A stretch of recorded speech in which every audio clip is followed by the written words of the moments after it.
Righty ho ho, my name's Charlie Turnbull. This is all about cheese.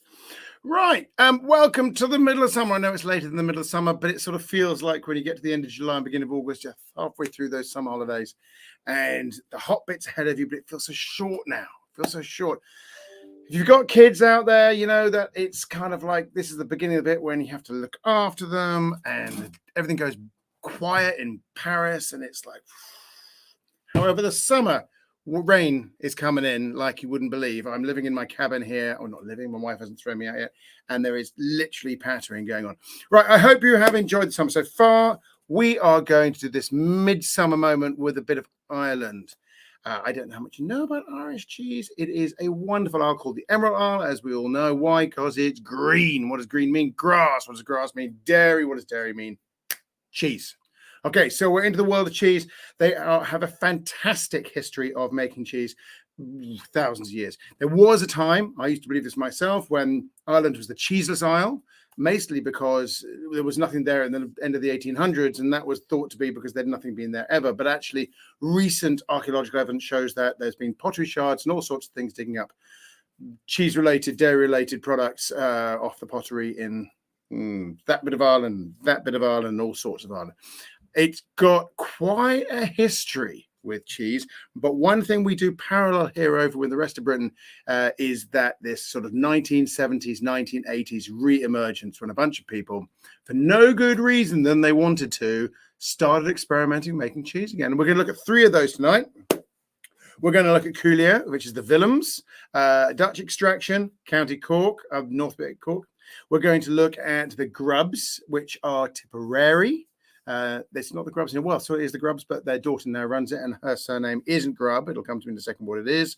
Sarah, sorry, forgotten for a second, but she's brilliant, whatever it is. And Durrus, which is Jeffa Gill, who really was in that first section of cheesemakers. So talking about late 1970s, 1980s, we're talking about cheese people who often were downsizing or diversifying or basically just running away from life, and they gave it a go, and they give us the three cheeses we have tonight. That's super professional. Durrus takes a dive. Okay, well, as you've jumped off the block first, Durrus, let's go and have a look at you first. I was going to do Coulier as a hard cheese. So what is Durrus? There's two, Durrus Organ. There's Durrus, another one, which is a sort of mature one. But the one we all know is Durrus. It's a bit squeezy. Whoa, whoa, whoa, whoa. Right, squeezy. And what is it? It's a washed rind cheese. What is a washed rind cheese? Well, if you've listened before, we've covered a few, but let's go over it again. We take moist curd, wet curd with a lot of softness to it. We allow the pH on the surface to rise, to lift. We do that through washing, and then bacteria just flock in like seagulls on a rubbish tip. Brevibacterium linens is thought to be the most important, and this is a very interesting example of exactly that, because Jeffa Gill, when she does this, adds a bit of Brevibacterium to. Let's start again. Let's pause. Right. So Jeffa Gill starts in 1973 when she arrives. It arrived in Ireland from the city, and moves into this farmhouse out in Durrus. Now Durrus is like, go to Cork, keep going, get to Bantry, even further, and you're going out to one of those little peninsulas that sticks out into the stormy Atlantic, and there's farming villages, fishing villages, really, really agricultural. But when you actually reach her place, she has a relatively modern-looking dairy now. And in the old days, it was a classic kitchen setup, but now she's got a bit more of a production line, and she uses this thing that I know it's going to sound a bit weird, but slightly reminds me of that bit in Alien 3 when the alien mother has this long tube that drops eggs out, and so she just dobs cheeses out onto a sort of conveyor belty kind of thing. And these are her juices. Now, the reason that she uses this system of this sort of floppy tube that comes out is because she wants to bring the curd with as much structure and as much moisture as she can down into the mold. And that way it's sort of like camembert ladling, except by a completely different method, trying to be very, very gentle with it. There are many cheese where being gentle with the curd is so critical, but this is an example. And that gives a lot of the softness of her cheese. She then allows it to, she brine baths it and allows it to develop this Brevibacterium linens. In the old days, she just let it happen. Now she inoculates just a little bit. But the curiosity of it is You test it now. I mean, I don't know for certain, but in general, tests show no Brevibacterium linens. And this is what's extraordinary about washed-rind cheeses. With the mold-ripened cheeses, even the San Nectaires of this world with these wild rinds and, you know, things like Gorwith Caerphilly, they're broadly predictable. Not so with washed rind. Often the bacteria change and evolve, and each one outcompetes the other. Now on here, you will also see little bits of white, and come on, we can focus. A little bit of white, a little bit of. Can we make that come to light? A little bit of light, a little bit of focus. There we go. There we go. Got a bit of blue. So we've got molds developing, and that is often the case with washed rind cheeses. These things are about that big, sort of 800 grams, I'm guessing, something like that. Now, this is one of Ireland's real great old cheeses. Oh, Steve, you joined us. Sarah Furno, thank you very much. See, it's good to have people keep me on the straight and narrow. Otherwise, I go making it up all over the place. I've got my little Sicilian knife here for stabbing cheeses with. Now, this one, come on, yeah, it's got, oh dear, we've got that thing with the light here. Right, come on, let's squeeze it. Can we see that? So it's got crumbly in the center, but soft on the outside. So we're going to taste this in two different places. We're going to go to the center first, more representative of that curd that just comes down off the vat. Right, so it's got a sort of softer than blue tack kind of vibe.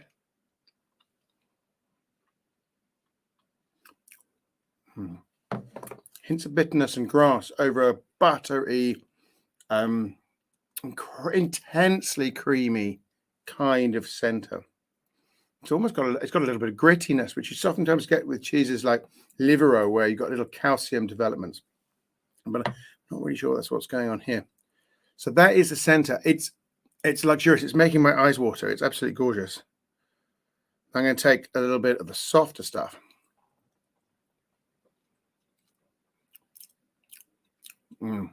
As expected, it's nice. So I'm going in for more of that. So when you get the secondary breakdown, one of the characteristics you are going to expect is more elasticity. See what we're going there? And a softness to it. You can press against your top palate. You've got a much higher level, 2 to 3 point higher level of savoriness. Saltiness is more prevalent as well. It's still quite creamy, but there's more vegetation. There's more hay, more what are we thinking of here? So I want to say buttercup, but I always reach that by a bit of an accident. So hold that one there. But what you get with these washed rind cheeses is meat. It's meatiness. The washed rind family brings meat in lots of different ways. Celtic Gold, for instance, very much goes down the sort of the liver kind of route. This one is much more of a steaky kind of, you know, a really beautiful fillet kind of vibe where the meat has almost become creamy. Does that make sense to you? I hope it does. So what do we think of Durrus? It's one of the three great Irish washed rind cheese, Meline and Gabine being the other two. All of them date to those 70s, 80s periods. We've got three cheeses that have sort of grown up together and made Ireland a bit of a centre of washed rind. There's more washed rind cheese going on in Ireland in terms of well-known names than we have in the UK. So really worth going there and trying them out. Is Durrus my favourite? I don't really like to have favourites, but all I can say right now is that I'm hoovering this. The rind entirely edible. Maybe it's just I'm hungry, but that is simply delicious. I always think with British and Irish cheeses, the natural combination is beer, and that is tasting really delicious. It's bringing out the sweetness in the beer, still having a little bit of fizz over the top, and the hops become even more floral, which is absolutely delicious. I'm drinking a Camden Pale Ale today. I intended to get a Guinness, but then that sounded like it was being a bit kitsch, really. You know, not everything in Ireland is about Guinness. So that's our Durrus, right? Go out, find it. The softer you can get it, the better. It has a tendency sometimes to go a bit firm, a bit tough, almost leathery. Don't go there. Keep it soft. Softness is the key. So have that chat. I've kind of brutalized that. So Thank you very much for everyone allowing me to eat this in the middle of the summer. Right, so that's it. Right, we were going to do the next one, which we were going to do first. We're now going to do it second. This is Coulier, the oldest of the three cheeses I've got here. This is the Willems. It's now made by Dickie Willem, his dad, Dick, and I will get the name in a second. Where is my notes? Dick and Helene made this. They likewise started making cheese because they just sort of wanted to downsize their lives, make it more easy. And they've gone for a Gouda style. You can tell the Gouda, it's got that distinctive shape. We've got a little bit of the plastic coat. This is breathable, by the way. Some people think that the reason the Gouda is like it is because it's locked in, impermeable by membrane, but these are permeable. Air can transfer, just not very much. So it's a bit of a sort of a restraint, keeps it out of the drafts. Sometimes you see it with that little, can you see that's got a cloth-like imprint on the end? I'm not quite sure how they pull that off or whether that's a residue from when they used cloth earlier in the process, but it isn't cloth in this. It's just some sort of, maybe it's in there, maybe it's the sellotape. Maybe it's like a sellotape vibe and they roll it on. Who's to say? I'm sure you can all tell me in due time. So we've got this cheese fully curded, as in there's no gaps or breaks in the curd. Occasionally you can get small holes, but I don't encounter them that often with Coulier. This is a washed curd cheese, often seen in a similar vein to washed rind. In fact, completely different process, nothing to do with each other. Washed curd is about taking out a little bit of the whey during the cheese making process. Once you've made the curd, added back in fresh water, it reduces the acidity, takes out some of the lactose, and lets the cheese operate in the later stages at a higher pH, lower acidity. Now, some people will tell you that this means that it doesn't cover the sweetness, the natural sweetness of the cheese there. I don't believe that to be true. What we're seeing is the development of more sweet amino acids at that higher level of pH, lower level of acidity. So we're altering the metabolic pathways to produce sweeter amino acids. And this gives this characteristic caramel type vibe, which is so specific to Camembert, to Gouda. I've gone and eaten it to credit. We haven't done the squeeze bit yet. Okay, we're going to do the squeeze bit now. So what's it got? Can you see that? It sort of doesn't, and then gives. Almost like snapping of a piece of elastic or tire. If I squeeze it like this, it's very bouncy, right? Very bouncy. Not a good or a bad thing, just a thing. Okay, that's just what it is. I've not been to see these people. Would like to. Don't get over to Ireland as much as I like to. But you can feel that texture. Now, sweetness is in two parts. There's kind of like a sweet milk, a fermented milk vibe, which sits for me at the front of the tongue. But as it gets in towards the back of the tongue, we're using more of those fudge/toffee kind of flavors. It's not as common as caramel itself. I'm not getting as much caramel in this one, although I am now. So it could sit in any one of those three cooked milk kind of vibes. Other flavors you can get out of cheeses like this are things like steamed milk or condensed milk, all of which had that versions of cooked milk inside them. Now, this, as we all know, because we're all very clever people, is a Gouda so that it changes significantly during its lifetime. At about 6 months, not a lot going on. People like it. It can be used for sandwiches. It's all very jolly in that way. But once you get past the, what's the word? This is a 12-month mark. I'm thinking maybe into 14 months, the cheese begins to contract, become firmer, and the flavors become more. I'm trying to get away from the word processed because I don't mean processed in a processed cheese way. You know, it's not a grape; it's a raisin. It's not a milk. It's a cooked milk. It's taken natural product and preserving. They're preserved flavors. You often get flavors coming out of it that are very similar to fermented wines or dried tobacco or chocolate. This is the preserve of the cooked milk. I mean, sorry, the cooked milk or the brain has completely gone. Have another glass. Is the preserve of the washed curd cheeses, these secondary flavors, these processed flavors. very natural, very beautiful, very unique to this stretch. You don't get them in your cooked, your hard cooked cheeses like your Alpines. There's those raisiny notes and things like that.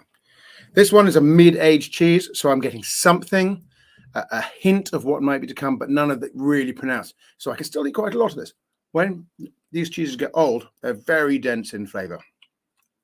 I'm just being hungry. My apologies for that. Tonight for me is date night.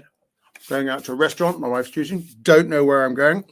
All I got to know, I've got to come straight out of this and go and put on a nicer shirt. I had it on earlier, but it turned out to be green with little guitars over it. So I looked like sort of a cross between Keith Richards and Headless Nick from Harry Potter. Right. Last cheese up. We have Cashel Blue. Now, I have been to see these people back when Mr. and Mrs. Grubb were doing it, rather than... Oh, there we go. Rather than Sarah. Now, this cheese was a modest little thing, right? Originally, Jane Grubb started making it like so many people in her kitchen and was giving it a go. Wasn't really sure what she's going to do. She started off trying to make things like Phillies and Cheshires and that sort of traditional territorial style, very young to eat. And then she was in conversation with one of the local creameries who said there was demand for a sort of Irish version of a Danish blue. And so she gave it a go. She made a couple of cock-ups effectively along the way. The curd was too wet. A very soft cheese was created. The creamery then didn't want it. And so she had to try and sell it herself. I'm going to show you demonstrate that softness, right? It is just...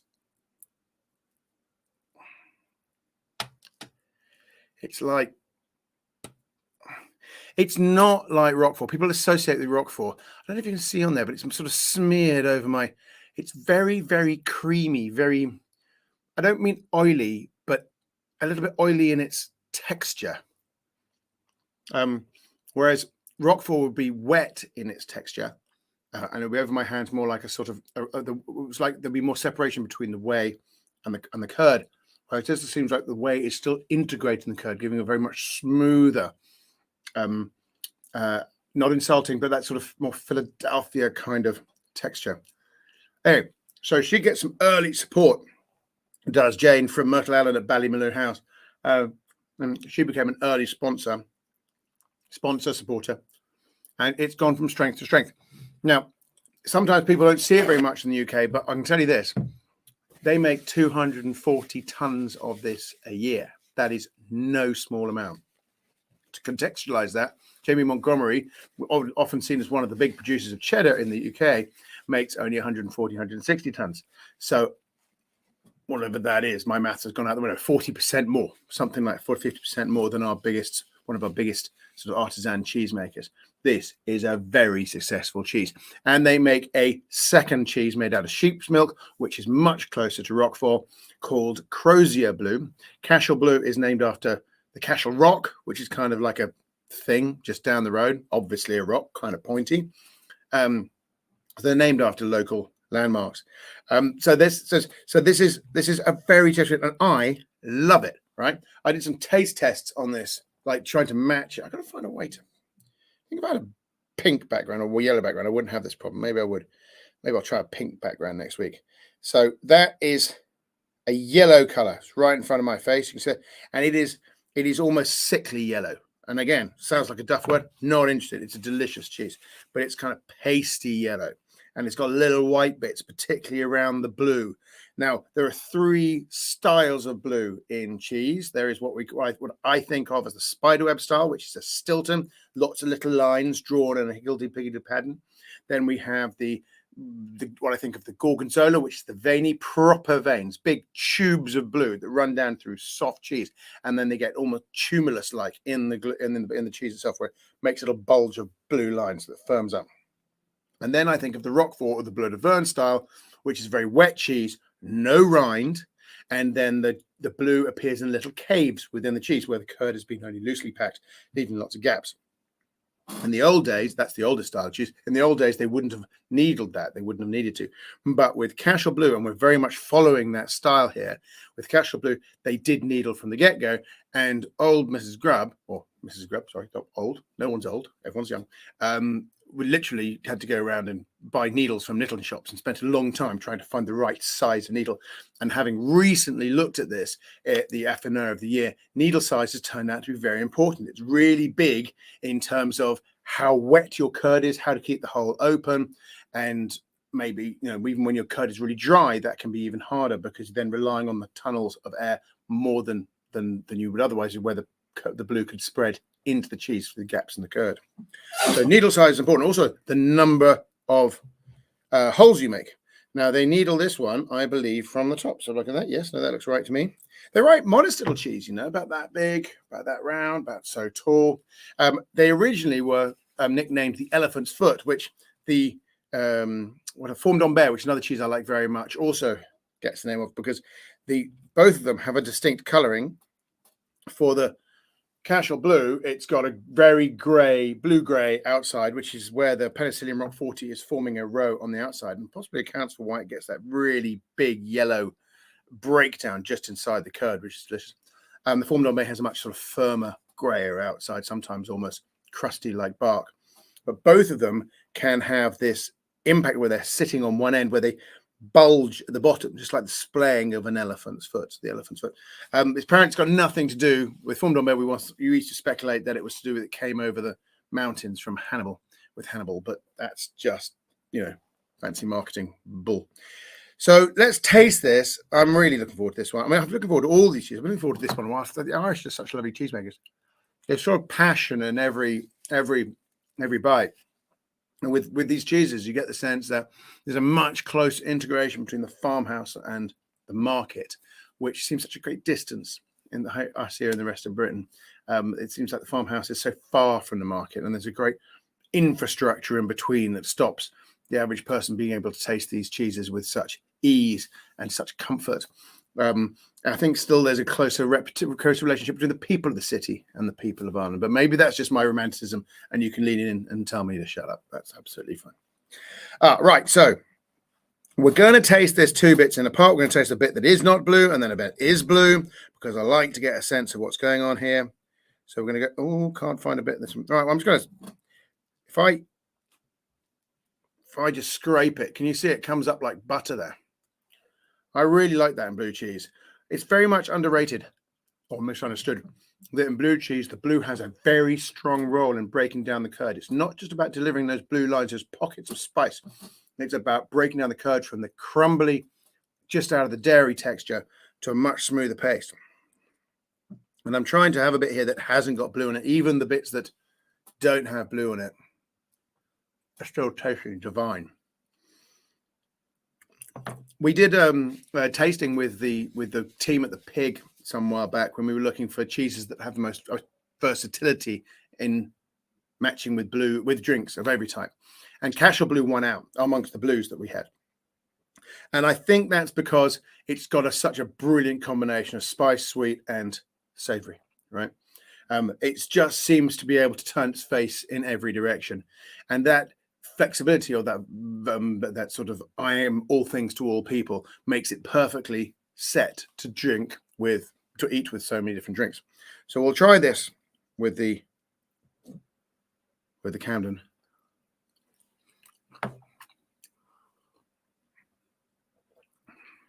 Oh. Again, could just be that I'm hungry, but that's bloody awesome. I've got a new theory. Okay, I hope you're ready for this. I've been doing a lot of study understanding how the volatiles of flavor in cheese is contained in the vat. Sorry, fat, pardon me, not the vat. It's got such a lovely spice, this. So I now have the theory that I've always said that you should put the food in before the drink, otherwise you dribble. But I'm going to do that. But I now think what you should do is use the liquid, the wine, the beer, and massage it into the cheese.